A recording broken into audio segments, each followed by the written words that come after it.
I'm Azaria Tagaya from TV3. I work at the English desk at the News and Current Affairs TV3 or NCA TV3, and I also read the news for Bulletin Utama, Nightline, and I host Money Matters, Soal Rakyat, and a few other special programs here at the news department.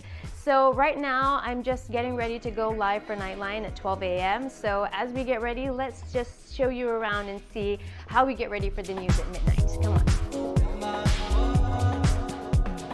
Here we are in the news studio, so we're gonna get ready for Nightline at midnight. So in a day, I just come in at 4 p.m. and I check like all the main news stories for the day, and I go through what would be possible headlines for the day, and then sift through what I think would be like the top news stories that we can fit into that day's rundown for Nightline. So when I'm done with that, at about 8:30, 9:30 p.m., I come down and do all the voiceovers for the news, and then I go in for makeup and wardrobe, and then I come to the studio at 11:45 p.m. and get ready for Nightline at midnight. So one of the questions that I get asked a lot is, what does it take to work at TV3 and be a news anchor and host at TV3?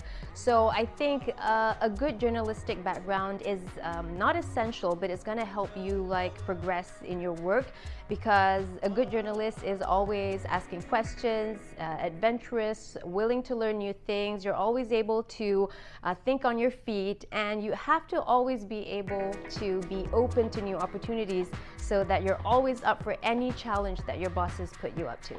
In a few months, in April, it's going to be exactly 10 years that I started working here at TV3. Before that, I was in media, but I did a lot of like freelance jobs, and I worked at a few different companies. But working here in Media Prima specifically, I have gained a lot of experiences. Like my job has taken me to places like Kyrgyzstan, Doha.